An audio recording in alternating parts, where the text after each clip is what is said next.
రాచరిక పాలన నుంచి ప్రజాస్వామ్య దిశగా ప్రజాపాలన. తెలంగాణ ప్రజాపాలన దినోత్సవ వేడుకల్లో రాష్ట్ర మహిళా కమిషన్ చైర్పర్సన్ నేరెళ్ల శారదా గౌడ్ రాచరిక పాలన నుంచి ప్రజాస్వామ్యం దిశగా హైదరాబాద్ సంస్థానం విలీనమైన రోజున మన తెలంగాణ ప్రజాపాలన దినోత్సవంగా నిర్వహించుకుంటున్నామని రాష్ట్ర మహిళా కమిషన్ చైర్పర్సన్ నేరెళ్ల శారద అన్నారు. పెద్దపల్లి సమీకృత జిల్లా కలెక్టరేట్ ప్రాంగణంలో పరేడ్ గ్రౌండ్స్ లో నిర్వహించిన తెలంగాణ ప్రజాపాలన దినోత్సవ వేడుకల్లో రాష్ట్ర మహిళా కమిషన్ చైర్పర్సన్ నేరెళ్ల శారదా గౌడ్ ముఖ్య అతిథిగా పాల్గొన్నారు. మంగళవారం ఉదయం ముఖ్య అతిథిగా పోలీసు గౌరవ వందనం స్వీకరించి జాతీయ పతాక ఆవిష్కరణ చేశారు. అనంతరం తన సందేశాన్ని తెలియజేశారు. 1948 సంవత్సరం సెప్టెంబర్ 17వ తారీఖు చరిత్రలో చాలా ప్రాముఖ్యత ఉందని, 76 సంవత్సరాల క్రితం ఇదే రోజున హైదరాబాద్ సంస్థానం రాచరిక పాలన నుంచి ప్రజాస్వామ్య భారతదేశంలో అంతర్భాగంగా మారింది అన్నారు. ఆర్థిక క్రమశిక్షణ పాటిస్తూ ప్రజలకు ఇచ్చిన గ్యారంటీ పథకాలను అమలు చేసే దిశగా ప్రజాప్రభుత్వం చర్యలు తీసుకుంటుంది అన్నారు.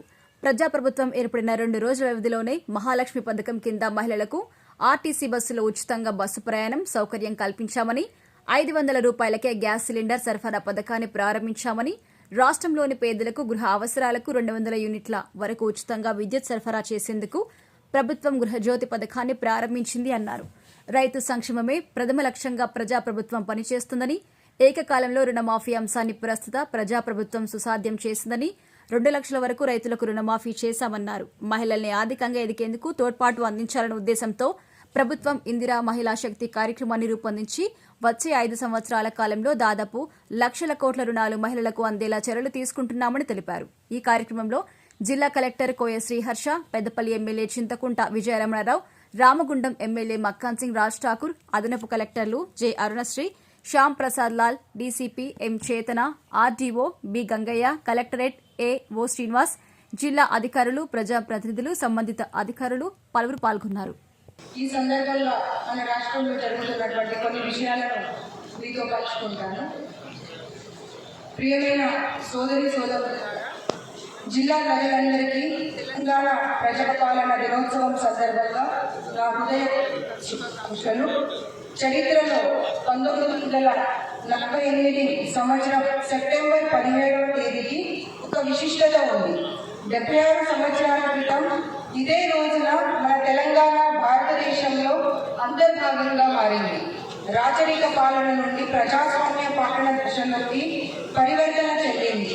అందుకే ఈ సందర్భంగా తెలంగాణ ప్రజాపాలన దినోత్సవాన్ని జరుపుకుంటున్నాం. తెలంగాణ ప్రజాస్వామిక స్వేచ్ఛను పొందడం కోసం ఆనాటి యావత్ సమాజం ఉద్యమించింది. ఆనాటి అపూర్వ ఘట్టాలు జాతి జీవనంలో నిరంతరం సజీవంగా నిలిచిపోయాయి.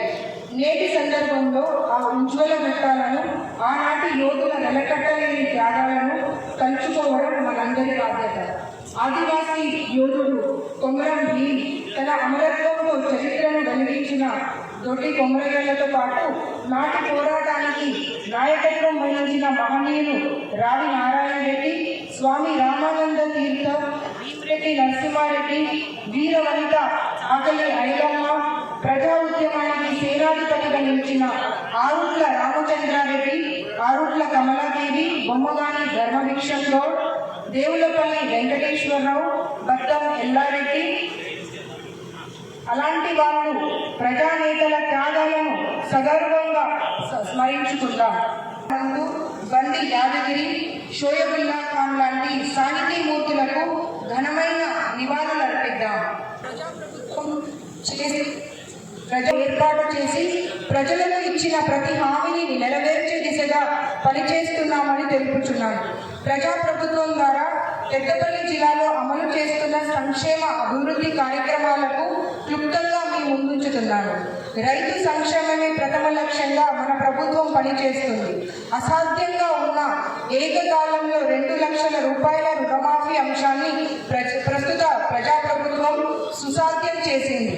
అర్హులైన ప్రతి పేద కుటుంబానికి అభయహస్తం గ్యారంటీ పథకాలను అందించే దిశగా జిల్లాలోని ఎంపీడీఓ కార్యాలయాలు, సమీకృత జిల్లా కలెక్టరేట్లో ప్రజాపాలన సేవా కేంద్రాలను ఏర్పాటు చేశారు. మహిళలకు అధిక ప్రాధాన్యత కల్పిస్తూ వారికి ఇచ్చిన హామీల అమలుకు ప్రభుత్వం ప్రాధాన్యత కల్పించింది. ప్రజాప్రభుత్వం ఏర్పడిన 2 రోజుల వ్యవధిలోనే మహాలక్ష్మి పథకం కింద మహిళలకు ఆర్టీసీ బస్సులలో ఉచితంగా బస్సు ప్రయాణం సౌకర్యం కల్పించాం. నిరంతరం పెరుగుతున్న గ్యాస్ సిలిండర్ ధరలతో గతంలో మహిళలు తలకు మించిన ఆర్థిక భారంతో ఇబ్బందులు పడుతున్నారని అది తొలగించేందుకు ప్రభుత్వం 500 రూపాయలకే గ్యాస్ సిలిండర్ సరఫరా పథకాన్ని ప్రారంభించింది. గృహావసరాల నిమిత్తం 200 యూనిట్ల వరకు ఉచిత విద్యుత్ సరఫరా చేసేందుకు ప్రభుత్వం గృహజ్యోతి పథకాన్ని ప్రారంభించింది. రాష్ట్రంలోని మహిళా సంఘాలను వ్యాపారవేత్తలుగా తీర్చిదిద్దే దిశగా ఇందిరా మహిళా శక్తి కార్యక్రమాన్ని ప్రభుత్వం రూపొందించింది. వచ్చే 5 సంవత్సరాల కాలంలో దాదాపు 1,00,000 కోట్ల రుణాలు మహిళలకు అందేలా చర్యలు తీసుకుంటున్నాం. ప్రజలందరికీ సకాలంలో నాణ్యమైన సేవలు అందించాలనే ఉద్దేశంతో ప్రజాప్రభుత్వం యూనివర్సల్ హెల్త్ కేర్ పాలసీ రూపొందిస్తుంది. రాజీవ్ ఆరోగ్యశ్రీ పథకాన్ని బలోపేతం చేసింది. మన జిల్లాలోని స్థానిక యువతకు ఉపాధి లభించే విధంగా వివిధ కోర్సులలో అవసరమైన శిక్షణ అందించేందుకు ఎంపీడీఓ ప్రాంగణంలో ఆధునిక టాస్క్ సెంటర్ను ఏర్పాటు చేశారు. శాంతి భద్రతల నిర్వహణ సమర్థవంతంగా జరిగితేనే సమగ్ర అభివృద్ధి సాధ్యమవుతుందనే ఉద్దేశంతో ప్రభుత్వం శాంతి భద్రతలకు అత్యంత ప్రాధాన్యత కల్పించింది. యువత డ్రగ్స్, గంజాయి వంటి వాటికి అలవాటు పడి జీవితాలను నాశనం చేసుకుంటున్నారు. దీనిని నివారించేందుకు ప్రభుత్వం కఠినంగా వ్యవహరిస్తుంది. జిల్లాలోని వివిధ శాఖల ద్వారా ప్రభుత్వ సంక్షేమ పథకాలు, అభివృద్ధి కార్యక్రమాలను ప్రజలకు అందిస్తున్నాం. నిరంతరం సంక్షేమ అభివృద్ధి కార్యక్రమాలు ప్రజల వద్దకు తీసుకువెళ్లటంతో పాటు వాటి విజయవంతానికి కృషి చేస్తున్నాం. శాసన సభ వ్యవహారాల శాఖ మంత్రి వర్యులు, పార్లమెంట్ సభ్యులు, శాసన మండలి సభ్యులు, శాసనసభ్యులు, ప్రజాప్రతినిధులు, కళాకారులు, న్యాయాధికారులు, పోలీసులు మరియు వివిధ శాఖల అధికారులకు, సిబ్బందికి, ప్రింట్ అండ్ ఎలక్ట్రానిక్ మీడియా జర్నలిస్టులకు అభినందనలు తెలియజేస్తున్నాను. తెలంగాణ ప్రజాపాలన దినోత్సవం మీ అందరికీ మరొక్కసారి శుభాకాంక్షలు తెలియజేస్తూ ఈ రాష్ట్ర అభివృద్ధికి రాష్ట్ర ప్రభుత్వంతో పాటుగా మనందరం కూడా చేయూతగా ఉందామని చెప్పి మీ అందరినీ కోరుకుంటూ జై హింద్.